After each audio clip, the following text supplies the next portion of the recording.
এখন হচ্ছে আজকে আমরা মোটামুটি শেষ টপিকে চলে আসছি। আজকে ইনশাল্লাহ আমরা এটা শেষ করে ফেলবো এই অধ্যায়টা। গত ক্লাসে আমরা পড়ছিলাম কি কি অভিযোজন, তারপরে বিভিন্ন রকমের তো অভিযোজনের মধ্যে আমরা জলজ অভিযোজনটা পড়িনি। জলজ অভিযোজন, তো আজকে আমরা জলজ অভিযোজন দিয়ে শুরু করব। জলজ উদ্ভিদের আর কি, জলজ উদ্ভিদ কি বা হাইড্রোফাইটস। উদ্ভিদের অভিযোজন মিন্স কি, জলে পানিতে যারা থাকে তাদের জন্য। এদেরও একদম মরুজ উদ্ভিদের মধ্যে তিনটা অংশে ভাগ করতে হয়। তো এটা একটু পরে বললেই, আগে এটার নাম লিখি, হাইড্রোফাইটস। আসো, তো জলজ উদ্ভিদেরও তিনটা অঙ্গ সংস্থানিক, মানে অঙ্গের উপরে।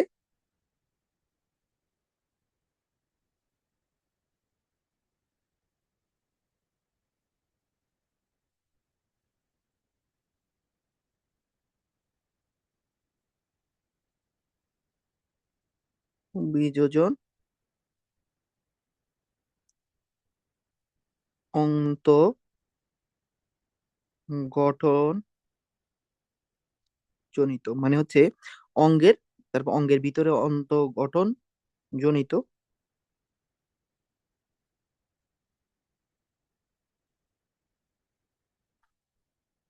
আর হচ্ছে লাস্টে হচ্ছে শারীরবৃত্তীয়। তো এইগুলো আমরা ভালো করে শিখবো, কারণ কি অভিযোজন জিনিসগুলোই বেশি আসে এই অধ্যায় থেকে।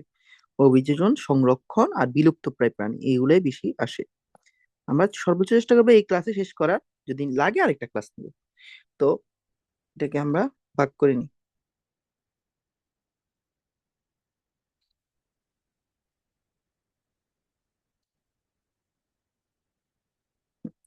1 নাম্বার নিয়ে আসি। 1 নাম্বারে হচ্ছে সুগঠিত মূল থাকে না, কারণ কি এরা পানিতেই থাকে। তাহলে আর এদের সুগঠিত মূল মাটি পর্যন্ত কেন যাওয়ার প্রয়োজন? মাটির মধ্যে মূল যায় কেন? শোষণ করার জন্য পানি, তাহলে পানিতেই থাকে, তাহলে সুগঠিত মূল থাকে না। গঠিত মূল থাকে না, ঠিক আছে। তারপরে 2 নাম্বার হচ্ছে মূলরম থাকে। মূলরমও তো একই জিনিসের জন্য লাগে, মূলরম তাই থাকে না।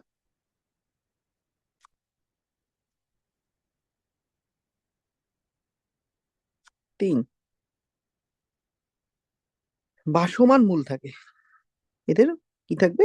যেহেতু মূল মাটিতে লাগবে না, তাহলে মূলটা যেটা থাকবে সেটা থাকে ভাসমান মূল,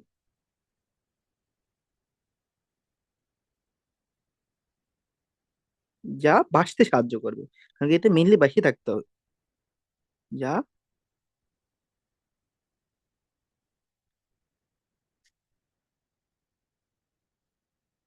ভাসতে সাহায্য করবে।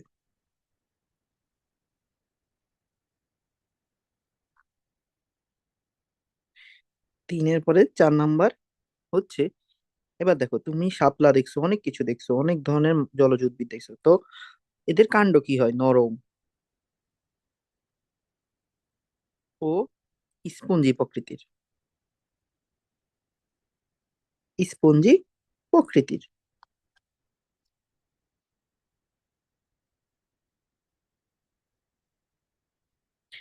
নিমজ্জিত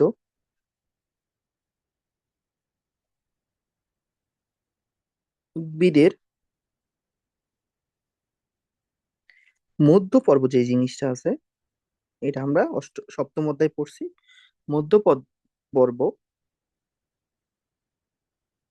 অনেক লম্বা হয়।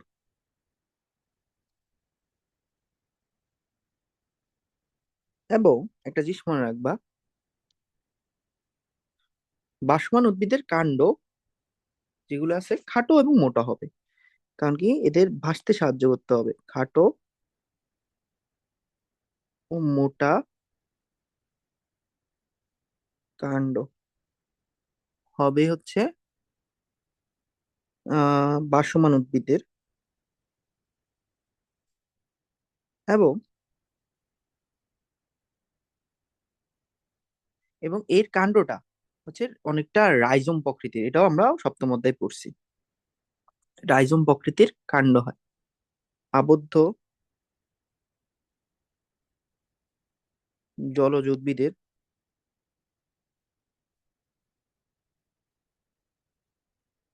উদ্ভিদের কাণ্ড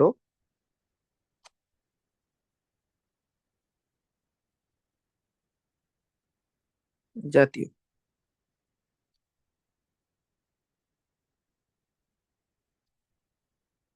এবার দেখো লাস্ট একটা পয়েন্ট মনে রাখবা, শেষ পয়েন্ট, সেটা হচ্ছে এদের পাতা কেমন হয়। পাতা অবশ্যই নরম হবে, পাতা নরম ও পাতলা হবে, কারণ কি এর তো পানি ধরে রাখার জন্য বা কিছু করার প্রয়োজন পড়তেছে না।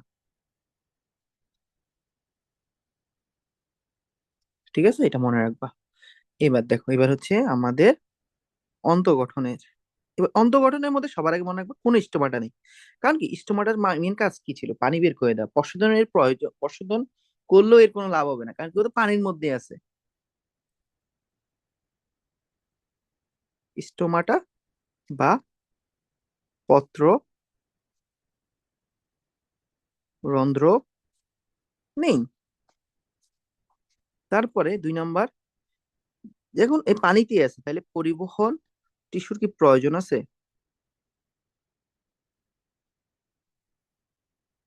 টিস্যুতে বিশেষত জাইলেম নেই। কারণ কি জাইলেমের কাছে জল, মানে পানি শোষণ করা, পানি শোষণ করার কোনো প্রয়োজন নেই, সে পানিতেই আছে। ঠিক আছে, জাইলেম নেই। 3 নাম্বার পয়েন্ট মনে রাখবো, এই যে মেকানিক্যাল টিস্যুর দরকার। মেকানিক্যাল টিস্যু লাগে মানে তার কিসের জন্য, তার দৃঢ়তার জন্য। এর দৃঢ়তার প্রয়োজন নেই।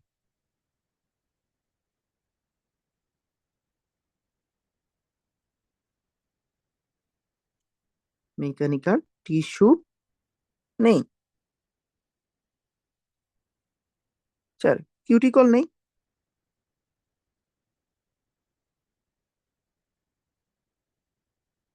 থাকলেও পাতলা, থাকলেও পাতলা, এটা অনেক পাতলা। কারণ কিউটিকল কি করে, পানি বের হইতে দেয় না। এখন ওর তো দরকার নাই কিউটিকল, পানি বের হওয়ার কোনো, পানি ঢুকা বা বের হওয়ার নেই কোনো, মাথা ঘামানোর কোনো দরকার নেই, কারণ কি তার তো পানিতেই আছে। মেন কথা সবকিছু এর পানিতে আছে বলেই ওর অনেক কিছু চেঞ্জ হয়েছে, তাই না? আর বেঁচে থাকার জন্য তাদের বায়ু কুঠুরি থাকে। কি থাকে? একটা বায়ু কুঠুরি থাকে। বায়ু কুঠুরি বাঁচতে সাহায্য করবে, সাহায্য করে। শেষ। হুম। এবার শারীরবৃত্তীয়, অনেক ইম্পর্টেন্ট একটা টপ এই জিনিস। সেটা হচ্ছে কি, সব অঙ্গ পানি শোষণ করতে পারে। কারণ কি সব অঙ্গ যদি পানি না শোষণ করতে, পানিতে সে বেঁচে থাকতে পারবে না। অঙ্গ পানি শোষণ করতে পারে, এর মূল, কাণ্ড, পাতা যা যা আছে সব শোষণ করতে পারে। 2 নাম্বার, এদের বায়ুকুঠুরিতে, এদের বায়ু কুঠুরিতে জমাকৃত ও গ্যাস শ্বসন ও সালোকসংশ্লেষণ দুইটাতেই সাহায্য করে। বুঝছো? শ্বসনে কার্বন ডাই অক্সাইড লাগে, কার্বন ডাই অক্সাইড উৎপন্ন হয়, সালোকসংশ্লেষণে কার্বন ডাই অক্সাইড লাগে। ঠিক আছে, এরকম করে করে এরকম বিভিন্ন গ্যাস তারা ধারণ করে রাখে এই বায়ুকুঠুরিতে। একই সাথে সালোকসংশ্লেষণেও সাহায্য করে। আরেকটা ভাবে হচ্ছে কি, আমাদের বাঁচতেও সাহায্য করে এই বায়ুকুঠুরি।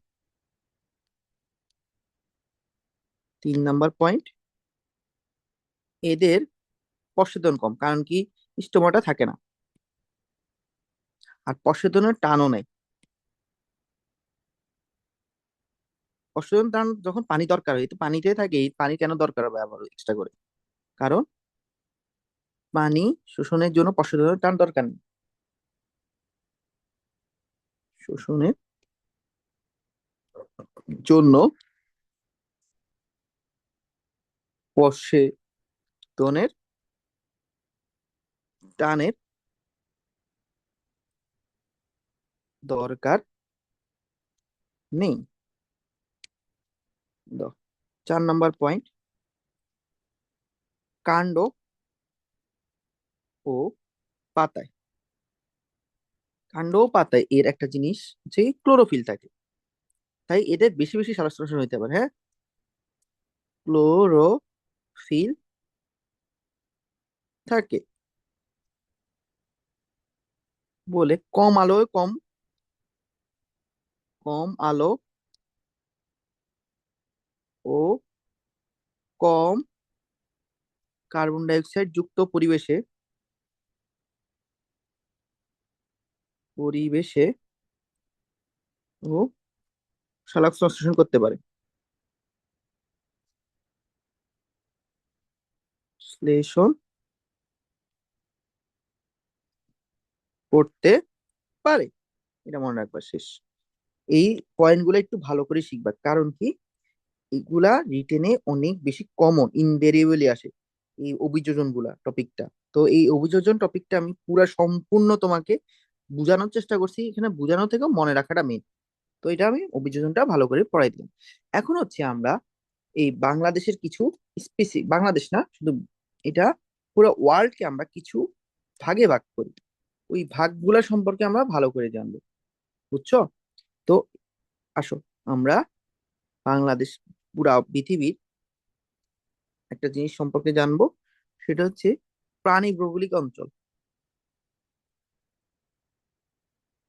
প্রাণী ভৌগোলিক অঞ্চল,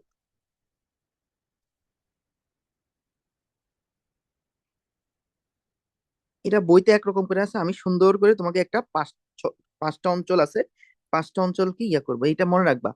এটা 1857 সালে মেবি, আমার যতটুকু মনে আছে, বিজ্ঞানী স্কেটার এটা মানে প্রস্তাব করছিল, পরবর্তীতে বিজ্ঞানী আর ক্যালেস এটাকে সমর্থন জানিয়েছিল, সমর্থন জানিয়েছিল। এবার দেখো আমি এটাকে সুন্দর করে পাঁচটা ভৌগোলিক অঞ্চলে ভাগ করছি। তো পাঁচটা, সরি সরি সরি, ছয়টা, সরি, ছয়টা ভৌগোলিক অঞ্চলে ভাগ করছিল। তাহলে এখানে আমি 7টা ঘর করব। এক হচ্ছে 10, সুন্দর করে আমরা এটা যত সুন্দর করে মনে রাখতে পারবা তোমার জন্য ভালো হবে, তোমাদের জন্য, কারণ কি এখান থেকে অনেক বেশি এমসিকিউ আসে।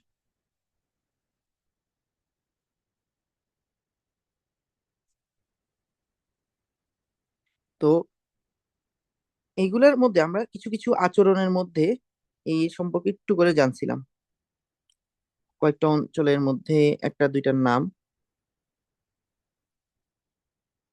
কারণ কি এক এক অঞ্চল থেকে এক এক সময় এক এক প্রাণী কি আসে, আমাদের মাইগ্রেশন করে আসে। ঠিক আছে, এই জিনিসগুলো ওইখানে একটু হালকা করে আমরা ধারণা পাইছিলাম, আজকে আমরা এই অঞ্চলগুলোর বেসিক ধারণা পুরোপুরি পাবো। একটু করে আগাইনি, এগুলা একটু করে করে 7টা এরিয়া দিতে হবে, তো একটু করে করে এই পুরাটাকে একটু আগে নিতে পারলে ভালো হতো। এই একটা নিলাম, এটাকে নিয়ে এখানে দিলাম, কয়টা হয়েছে, 1 2 3 4 5 6, সুন্দর মতো হয়েছে। আসো এবার আমরা অঞ্চলগুলার নামগুলা পড়বো আগে, উপরে বিষয়গুলা, বিষয়গুলার মধ্যে তারপরে অঞ্চলগুলার নাম লিখি কি, এক হচ্ছে পলি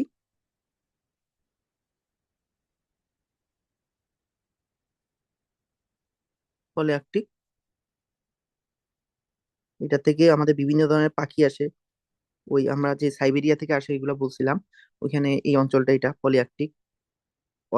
ওরিয়েন্টাল সবচেয়ে ইম্পর্টেন্ট, এটাই মেনলি তোমাকে বেশি ভালো করে রাখতে হবে, কারণ ওরিয়েন্টাল অঞ্চলের মধ্যেই আমরা বাংলাদেশ। ওরিয়েন্টাল, তারপর অস্ট্রেলিয়ান, অস্ট্রেলিয়ান নামের সাথে মিল আছে, অস্ট্রেলিয়ানটা কোথায়, অস্ট্রেলিয়াতে। এবং অস্ট্রেলিয়া উপমহাদেশে আর কি যে এরিয়াটাতে আছে। আর ওইখানে প্রাণী কি এটাও জানো, ক্যাঙ্গারু, ক্যাঙ্গারুইতে হবে তাই না? আর কি ক্যাঙ্গারু ওখানে জাতীয় প্রাণী অস্ট্রেলিয়া। নিউট্রি নিউট্রপিক্যাল নিউট্রপিক্যাল ইথিওপিয়ান। ইথিওপিয়া একটা দেশ আছে, ইথিওপিয়ান। নিআর্কটিক। এটা হচ্ছে পলিআর্কটিক, এটা হলো নিউ আর্কটিক একটা আছে। নিউ ও আর্কটিক।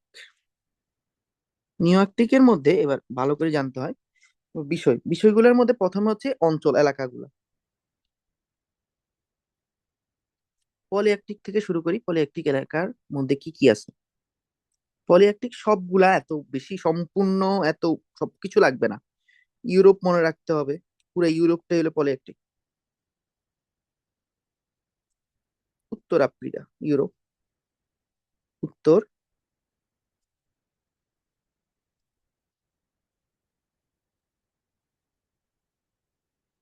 আফ্রিকাটা ভালো করে মনে রাখবা। তারপরে কিছু চীনের কিছু আছে, হিমালয় আছে, উত্তর এশিয়া মানে উত্তর দিকে যারা যারা আছে, এইগুলা মেইনলি এগুলা মনে রাখবা। অরিয়েন্টাল এলাকাটা মধ্যে সবার আগে যেহেতু মেইনলি মনে রাখতে বলছি এটা, তাহলে এটার মধ্যে কি আসবে? বাংলাদেশ। বাংলাদেশ সহ এই সার্কের মধ্যে আমরা যারা যারা আছি, ভারত, পাকিস্তান, পাকিস্তান, শ্রীলঙ্কা, সাউথ এশিয়ান আর কি, শ্রীলঙ্কা। তারপরে হচ্ছে কি আছে আমাদের, থাইল্যান্ড, সিঙ্গাপুর, আফগানিস্তান। হুম, আফগানিস্তান, থাইল্যান্ড, একটা জিনিস মনে রাখো, থাইল্যান্ড, তারপরে সিঙ্গাপুর, ফিলিপাইন, তাইওয়ান, এই দিকের এরিয়া গুলো, ইন্দোনেশিয়া। ঠিক আছে। অস্ট্রেলিয়ানের মধ্যে কি থাকবে? সবার আগে অস্ট্রেলিয়া, সবার আগে থাকবে অস্ট্রেলিয়া। অস্ট্রেলিয়ার কাছাকাছি কি কি আছে? পাপুয়া নিউ গিনি আছে, নিউজিল্যান্ড আছে, আমরা এটা জানি। New Zealand, Papua New Guinea, PNG লিখি আমরা এটাকে এক সময়। তো এগুলা থাকে কিছু দ্বীপপুঞ্জ। ইন্দোনেশিয়াটাও কাছাকাছি ওটা। এবার আমরা নিউ ট্রপিক্যাল শিখবো। নিউ ট্রপিক্যাল হচ্ছে ওই ব্রাজিলের দিকের দিকে যেগুলো আছে, ব্রাজিল, মেক্সিকো, এগুলা। মধ্য আমেরিকা, আমেরিকা, উত্তর আমেরিকা, উত্তর আমেরিকা। তারপরে হচ্ছে হ্যাঁ, ওয়েস্ট ইন্ডিজ সবচেয়ে কমন আমাদের ফুড ক্রিকেটের মধ্যে, হার্ড ইটার, ওয়েস্ট ইন্ডিজ। তারপরে হচ্ছে আরেকটা হচ্ছে কি, ব্রাজিল। ইথিওপিয়ান, ইথিওপিয়ান হলো ইথিওপিয়া অঞ্চলগুলা মানে আফ্রিকার মরুভূমির দিকে আর কি, সাহারা। সাহারা মানে এটা মনে মনে রাখবা, সাহারা মরুভূমি, মরুভূমি। ঠিক আছে।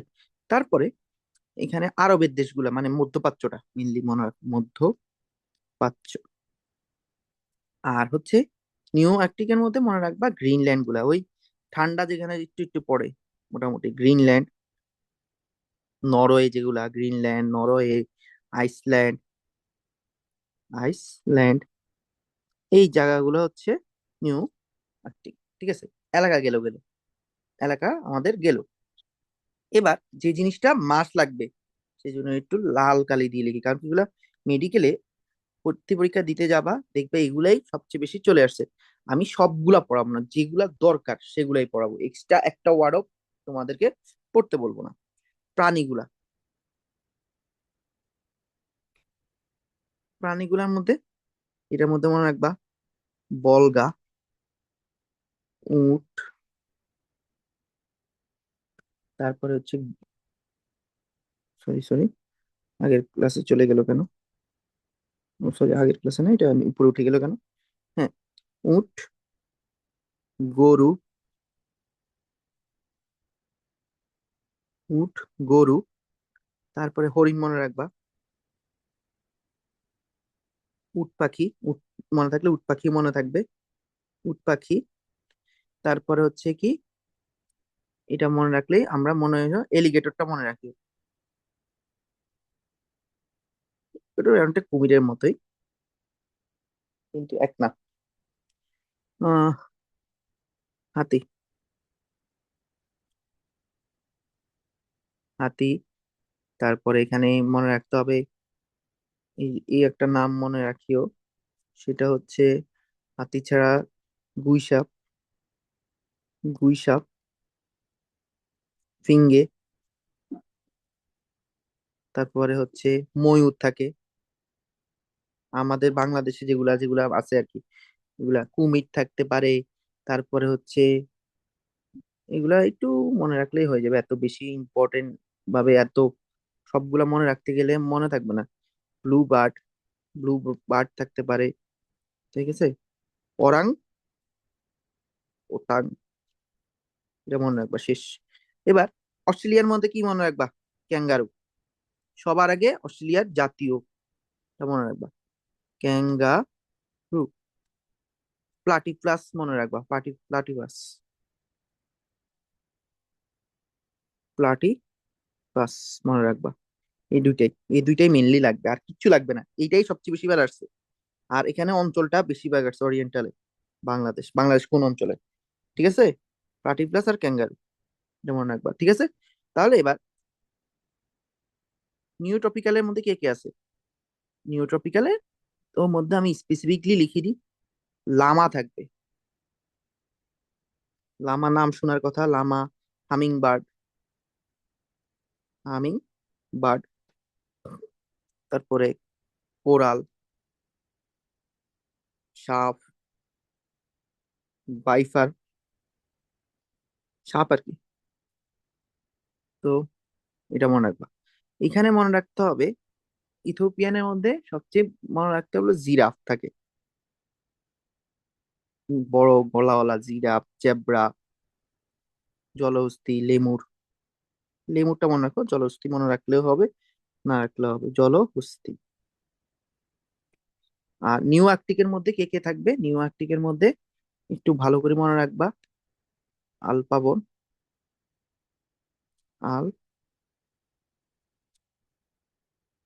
আলপাবন, নেকড়ে, বাইসন, প্রবাল, লাস্ট স্যালামান্ডার। একটু মনে রাখবা, আর লাগবে না। স্যালামান্ডার আমি জানি অনেক, কিন্তু এগুলা কোন সময় দিয়ে দেয় আমি তো বলতে পারি না। কিন্তু অরিয়েন্টালটা বেশি ভালো করে মনে রাখবো, অরিয়েন্টাল আর অস্ট্রেলিয়ান, এই দুইটা। ঠিক আছে, তাহলে আমরা অঞ্চলগুলা শিখে ফেলছি। এবার হচ্ছে একটা জিনিস শিখবো, একটা হচ্ছে অরিয়েন্টাল অঞ্চলটা একটু ভালো করে পড়বো। অরিয়েন্টাল অঞ্চলের মধ্যে, অরিয়েন্টাল মানে কি, এই এশিয়ার গুলা, আমরা সাউথ এশিয়ান যে এরিয়াটা আছে, ওই অরিয়েন্টাল অঞ্চল। তো অরিয়েন্টাল অঞ্চলের কিছু এন্ডেমিক পানি আছে, কিছু এন্ডেমিক। এন্ডেমিক মানে যারা এই অঞ্চলে বংশবিস্তার করে, এই অঞ্চলেই পাওয়া যায়। আর এপিডেমিক কি আর এন্ডেমিক কি, এটা নিয়ে অনেক সময় জিজ্ঞেস। এপিডেমিক হচ্ছে যারা অন্য অঞ্চলে বাসস্থান করতো কিন্তু এদেশে আসে বসবাস করতে পারে, যেমন হচ্ছে আমাদের ইয়া মাছ, তেলাপিয়া মাছ। তেলাপিয়া মাছ বাংলাদেশি না বা ওরিয়েন্টাল অঞ্চলের না, এদেশে এসে বসবাস করতে পারে, এটা হলো এপিডেমিক। এন্ডেমিক প্রাণী। তো এন্ডেমিক প্রাণীর মধ্যে কয়েকটা জিনিস মনে রাখতে হবে। মাছের মধ্যে কয়েকটা মনে রাখতে হবে, মাছের মধ্যে স্পেসিফিক অস্থিযুক্ত, অস্থি অস্টিও ফিশ বা মাছ। মাছের মধ্যে দুইটা মাছ মনে রাখতে হবে এই ওরিয়েন্টাল অঞ্চলের জন্য। নাপ্তি, নাপ্তি, রুই, কই। নাপ্তি, কই, আর সবুজ রুই, সবুজ কালারের রুই মাছ। হ্যাঁ, তো এখানে মনে রাখবা বেডিস। বেডিস অবশ্যই নিচে দাগ দিতে হবে। কয়েকটা নাম মনে রাখলে হবে, ল্যাবিউ ফিশারি, এটা সহজ। হ্যাঁ, এটা একটু ইয়ে করবা। অলওয়েজ বইগুলো দেখবা, অনেক সময় আমারও ভুল হইতে পারে, সবকিছু আমিও সব পারি না। তো তোমরাও মাঝে মধ্যে একটু ভুল হলে আমাকে দেখে জানাই দিও। এমফিবিয়া, এমফিবিয়া হচ্ছে উভচর।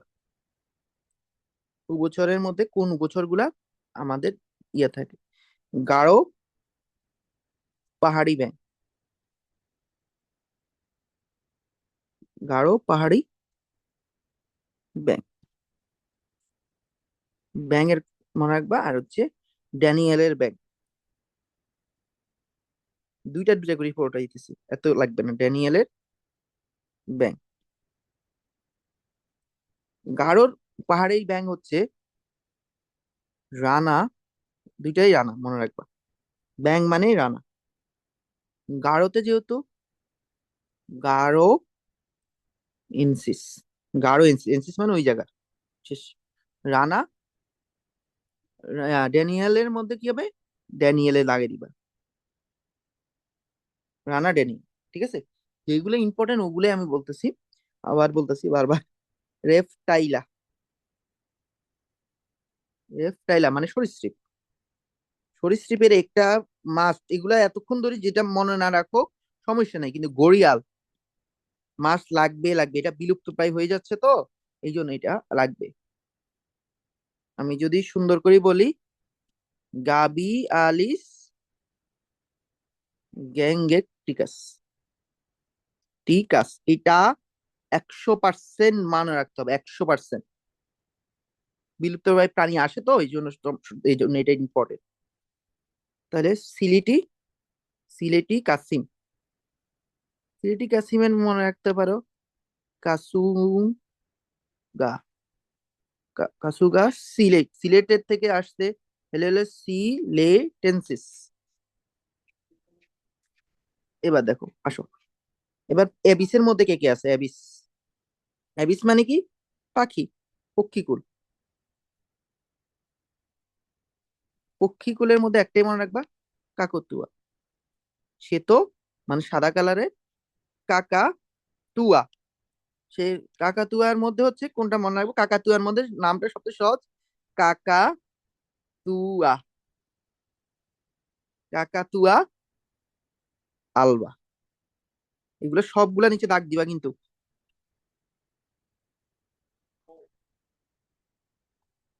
বর্মি ময়ূর, একটা মনে রাখবা, বর্মি ময়ূর মানে বার্মিস আজকে থেকে ইয়ে হয়, ময়ূর। তো বর্মি ময়ূরটার ইয়া কি? পাবো মিউটিকাস। পাবো মিউটিকাস। এবার লাস্ট, অ্যানালিসিসের মধ্যে একটা মাস্ট মনে রাখতে হবে, ওই স্তন্যপায়ী আমাদের মধ্যে। স্তন্যপায়ী, স্তন্যপায়ী কি মনে রাখতে হবে সবার আগে? সিংহ লেজি বাদর বা বানর বা শোষক। শোষকটা মাস্ট মনে রাখতে হবে, মাস্ট মাস্ট মাস্ট মাস্ট মনে রাখতে হবে। সিংহলোজি বান্দরের হচ্ছে মা কা সিনেনাস, এর নামটা দেখে নিও। আর শোষকেরটা মাস্ট মাস্ট মাস্ট মনে রাখতে হবে, ও সে এলা, ওর সে এলা ব্রে বিরোস্টিস, রোস্টিস, বেবি রোস্টিস, বেবি, বেবি রোস্টিস মনে রাখবা শেষ। এলা, শেষ। এইটা, এগুলো হচ্ছে এন্ডেমিক প্রাণী, এগুলো হচ্ছে এই জায়গায় আমরা পাবো, এই জায়গায় জন্মগ্রহণ করে এই জায়গায় গড়ে গড়ে ওঠে। তাহলে এখানে আমি এইটা ভালো করে মনে রাখবা। গাবি আলিস গ্যাংগেটিকাস মনে রাখবা। কাকাতুয়া অ্যালবা মনে রাখবা। কাচুঙ্গা, কাচুগা সিলেনেন্সিস মনে রাখবা। এই চারটা মাস মনে রাখলেই হয়ে যাবে, আর এক্সট্রা কিছু মনে রাখতে হবে না। ঠিক আছে, আমরা এই অঞ্চলে বনাঞ্চল সব কিছু পড়ে ফেলছি। এখন হচ্ছে আমরা বিলুপ্তপ্রায় প্রাণী নিয়ে আলোচনা করি। তো প্রায় প্রাণী, বিলুপ্তপ্রায় প্রাণীর একটা জিনিস মনে রাখতে হবে তোমাকে। সেটা হচ্ছে কি, দুই ধরনের বিলুপ্তি ঘটে পৃথিবীতে। এক হচ্ছে, এক হচ্ছে কি নেপথ্য, মানে পুরা একটা বিশাল অঞ্চল, মানে যেটা বলবো আমি দা বলতে বিলুপ্তি, আর একটা হচ্ছে প্রজাতি বিলুপ্তি, গণ বিলুপ্তি, সরি গণ বিলুপ্তি মানে পুরা, গণ বিলুপ্তি মিনস হচ্ছে পুরা প্রজাতিটাই, পুরা গণটা বিলুপ্ত হয়ে যাবে। এই গণটা বিলুপ্ত হয়েছে এই পর্যন্ত 5 বার, 5 বার। সর্বপ্রথম হয়েছিল 450 মিলিয়ন বছর আগে। আর কিছু লাগবে না, বছর আগে প্রথম গণ বিলুপ্তি হয়। প্রথম গণ বিলুপ্তি হয় যে বিলুপ্তিতে, যে বিলুপ্তিতে প্রায় 85%, 85% প্রজাতি বিলুপ্ত হয়ে যায়।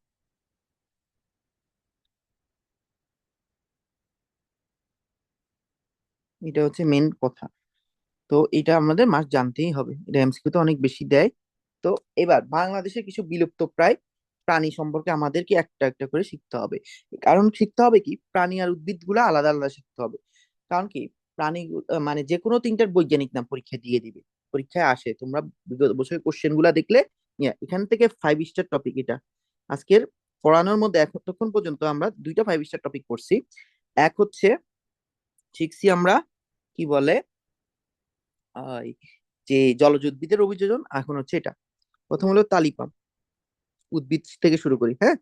তালি পাম, তালি পামের বৈজ্ঞানিক নাম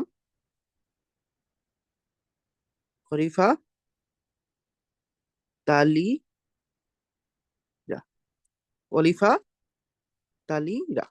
এটা মাস্ট মনে রাখতে, মিনিমাম 3টা মুখস্থ রাখবা। 1969 সালে শান্তিনিকেতনের সামনে, নিকেতনের সামনে থেকে কেটে ফেলা হয় কলকাতায়,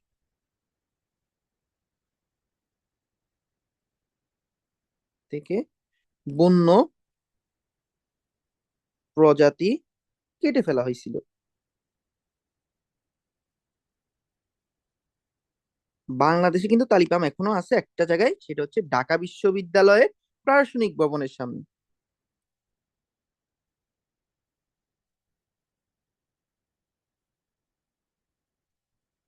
এখানে এত বেশি পড়া লাগে কারণ কি নামগুলো আসে বেশি, যেটা যদ্দূর লাগবে ওটা লিখে দিতেছি। বিদ্যালয়ের প্রশাসনিক ভবনের সামনে এখনো আছে। প্রাস প্রশাসনিক প্রশাসনিক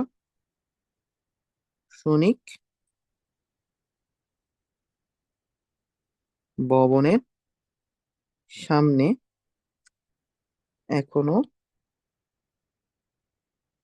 এখনো এই গাছটি আছে।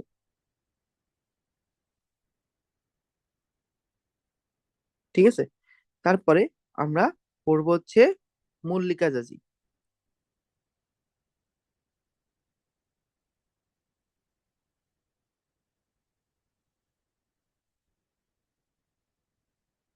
মল্লিকা জাজির নাম হলো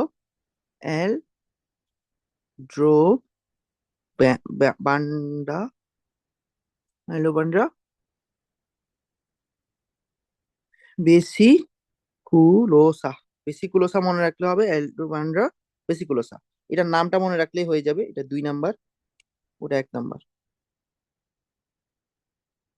তালিপামটা মাস্ট মনে রাখতে হবে। করিফা তালি এরা, 3, 3 হচ্ছে খুদে, খুদে বড়লা। খুদে বড়লার খুবই একটা ইম্পর্টেন্ট জিনিস আছে, এটা হচ্ছে ন্যামা। এটা উচ্চারণ কি, উচ্চারণ হবে না, ন্যামা। এটা মনে রাখা সহজ। যদি বাংলাদেশে, তাহলে বেঙ্গা এনসিস, যেগুলা যে জায়গার ওই জায়গার এনসিস লাগাই দেয়, বুঝছো? তাহলে আমরা মিনিমাম এই দুইটা মনে রাখবো, তালিপাম আর এটা, এই দুইটা বানান সহজ, নামও এটা একটু মনে রাখতে হবে। এটা পুরোপুরি এন্ডেমিক, আমাদের বাংলাদেশের জন্য এটা এন্ডেমিক পুরোপুরি।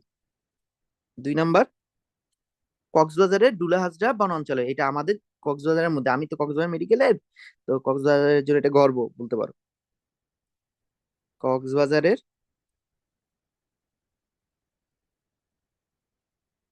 ডুলা হাজরা বনাঞ্চলে তো থেকে প্রথম পাওয়া যায়, এখনো আছে ওখানে।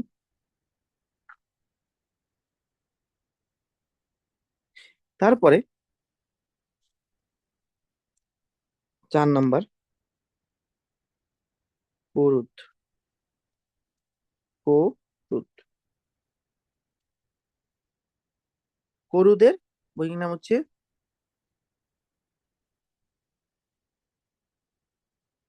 নিসুলা। এর একটু আমি এই বানানটা একটু ভালো করে মনে রাখবা। সুলা, লিসুলা।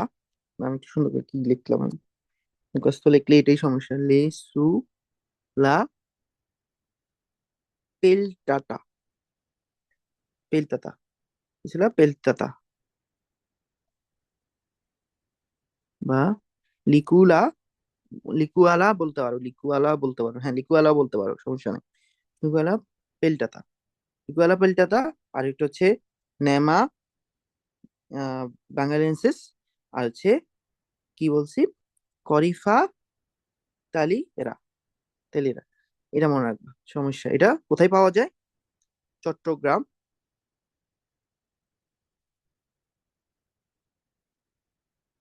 রাঙ্গামাটি, রাঙ্গামাটি ও সিলেট।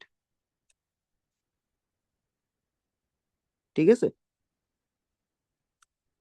5, হুম, 5 হলো এইটা লাস্ট, রোটালা। রোটালা হচ্ছে চট্টগ্রামে পাওয়া যায়। আর এটার নাম, নামটা মনে রাখবা, রোটালা রোটালাই আসবে, কিন্তু পরের নামটা একটু কমপ্লেক্স। নাম হলো সিম্পলি, সি উ কোলা। দাঁড়া, আমি একটু সুন্দর করে লিখি, সিম্পলি, সিম্পলি কি উ কুলা। হুম, তুমি মেইনলি আমার মতে করুত, খুদে, গোলাপ, যদি চাও মল্লিকা জাজি পড়তে পারো। আর এটার নামটা মনে রাখবা, কালিপামটা মনে রাখবা, 3টা নাম লাগবেই লাগবে এই 5টার মধ্যে। এটা চট্টগ্রামে পাওয়া যায়। ঠিক আছে, লাস্ট। এবার হচ্ছে আমরা বিলুপ্ত প্রায় উদ্ভিদের সম্পর্কে পড়ছি, এগুলো হচ্ছে বিলুপ্ত প্রায় উদ্ভিদ। বিলুপ্ত প্রায় উদ্ভিদ, বিলুপ্ত প্রায় উদ্ভিদ, বিলুপ্ত প্রায় উদ্ভিদ এখানে আছে। আমরা এখন শিখবো বিলুপ্ত প্রায়,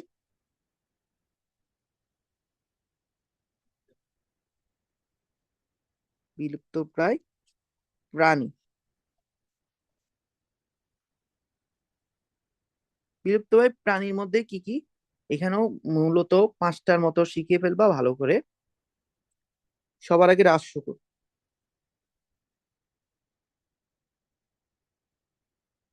রাজ শকুন, রাজ শকুন হচ্ছে একটা খুবই, মানে একসময় অনেক দেখা যেত, এখন আর দেখাই যায় না। সার্কো,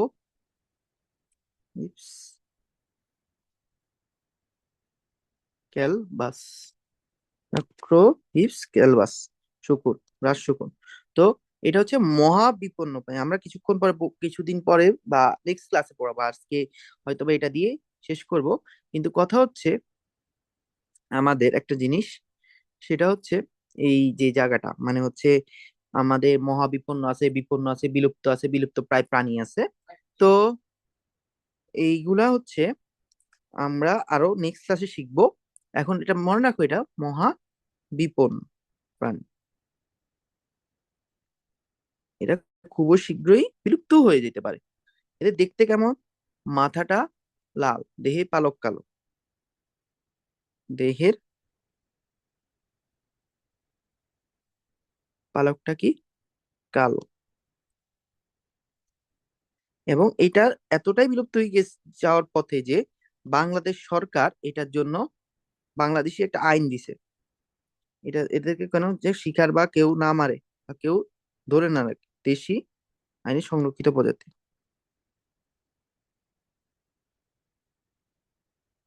কৃত প্রজাতি। তারপরে গড়িয়াল, আমি বলছিলাম গড়িয়াল মুখস্থ রাখতে হবে। গড়িয়ালের নাম কি? গাবি, সরি, বাংলা একটু বড় হাতে লিখতে হয়। গাবি আলিস গেঙ্গটিয়াস টিকাস। ঠিক আছে, এটা ভালো করে মনে রাখতে হবে, এটা লিখতেই হবে। এটা অতি বিপন্ন। এটার বিপন্ন হওয়ার একটা কারণ আছে।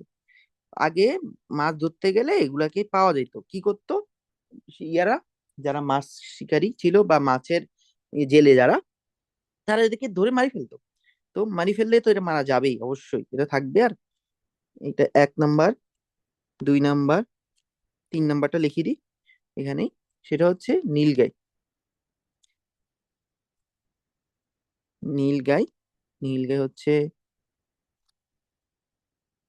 এটার নাম তোমরা মনে মনে হয় না রাখতে পারবা। বজিল লেফাস, ওসিলেফাস,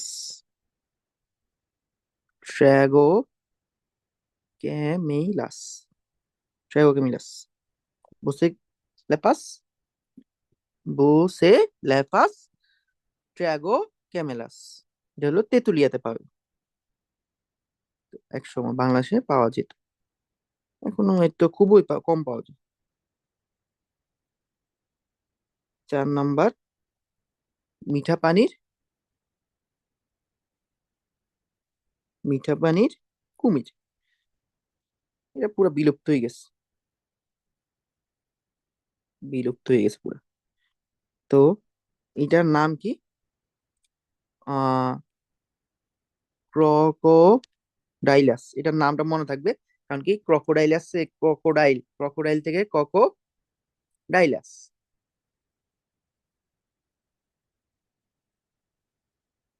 ক্রোকোডাইলাস। প্যালাস্টিক, এটা তো মনে, ক্রোকোডাইলাস প্যালাস্ট্রিক্স, প্যালাস্ট্রিক্স। এবার 5 নাম্বারটা আমরা কিছুক্ষণ আগে পড়ছি, শুশুক। শুশুক কি?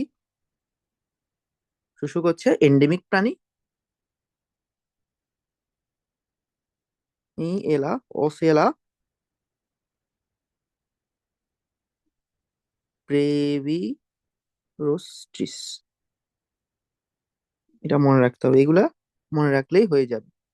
শুশুক হলো প্রায় বিলুপ্ত, এগুলো আমরা, এগুলো মিনিং কি এটা কিছুদিন পরে আমরা যখন পড়বো তখন আরো ভালো করে জানবো। এগুলো আছে বিলুপ্ত, প্রায় বিলুপ্ত, বিপদাপন্ন, এগুলা সংকটাপন্ন, এগুলো আমরা শিখবো। ঠিক আছে।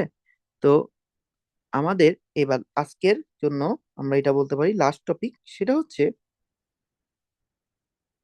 এই যে বিলুপ্তটা হয়, জীব বিলুপ্তির কারণটা কি, একটু আমরা ভেবে দেখি জীব বিলুপ্তিটার কারণটা কি।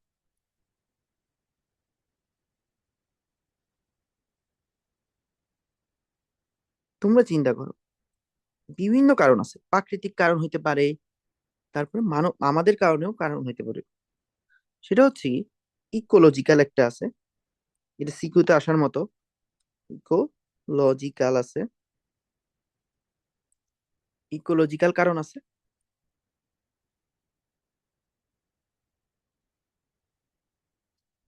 2 নম্বর ইকোলজিক্যাল কারণগুলা কি কি? ধরো এদের সংখ্যা খুবই কম, কোন পপুলেশন মানে মারা যাচ্ছে, বা কোনো কোনো কারণে কিছু তাদের বিস্তৃতি হচ্ছে না, তার কারণেও হইতে পারে, এই এলাকার মধ্যে হচ্ছে না। তারপরে হচ্ছে গুচ্ছ বন্টন হতে পারে। তারপরে বড় দেহ যারা, দেখো 4 নাম্বার 3 নাম্বার পয়েন্ট আমরা খুবই বেশি রিলেট করতে পারবো। বড় দেহ অথবা খাদ্য শৃঙ্খলের উপরে অবস্থান, দেখো আমরা যতই পড়ছিলাম আমরা বলছিলাম উৎপাদক সবচেয়ে বেশি থাকে, আর হচ্ছে উচ্চ উচ্চ স্তরের খাদক সবচেয়ে কম থাকে।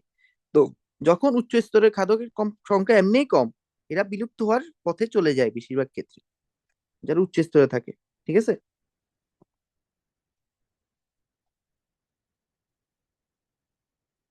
উপরে অবস্থান। ঠিক আছে। 4 নাম্বার, যারা কলোনি করে থাকে তারা বিলুপ্ত হওয়ার সম্ভাবনা কম, কিন্তু যারা একত্রিত একা একা একা থাকে তাদের বিলুপ্ত হওয়ার সম্ভাবনা বেশি থাকে।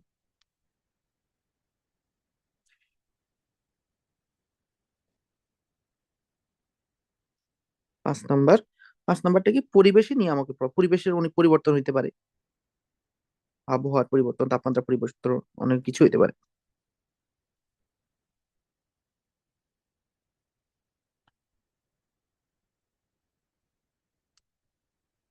আর 6 নাম্বার, প্রাকৃতিক বিপর্যয়, বিভিন্ন ঘূর্ণিঝড়, বিভিন্ন দুর্যোগ হইতে পারে, তখন পানির অভাব হইতে পারে, খরা আসতে পারে, বন্যা হতে পারে, তার কারণে অনেক প্রাণী মারাও যেতে পারে। বিপর্যয়। এবার আমরা শিখবো এবার মানুষ সৃষ্ট, যেটা সবচেয়ে বেশি কারণ হইতে পারে আমার মতে, মানব সৃষ্টটাই বেশি, প্রাকৃতিক কারণে খুবই কমই হয়। প্রাকৃতিক কারণে হয় কিন্তু মানুষ আরো এটাকে ইফেক্ট ফেলায়। এক, বাসস্থান ধ্বংস, তারা যেখানে থাকে ওইখানে যে আমরা বাসা বাড়ি করা শুরু করি, ওই গাছপালা কেটে ফেলি, সব ধ্বংস হয়ে যায়, দিন শেষে ওদের বাসস্থান ধ্বংস করে দিই। 2 নাম্বার পয়েন্ট, এক্সপ্লয়টেশন, মেরে ফেলি, অনেক কিছু করি।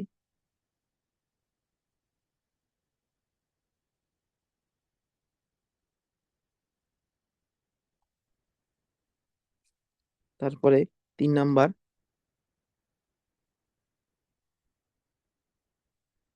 দ্বারা ক্ষতি সাধন, যেমন যেটা বলেছি এক্সপ্লোরেশনের মধ্যে সবচেয়ে সুন্দর হচ্ছে ঘড়িয়ালকে যখন আগে মাছ ধরতো জেলেরা, জেলেরা ধরলে ওরা মেরে ফেলতো, তাহলে মানব দ্বারা ক্ষতি সাধন হয়। তারপরে হচ্ছে পরিবেশ দূষণ, এইগুলো খুবই কম।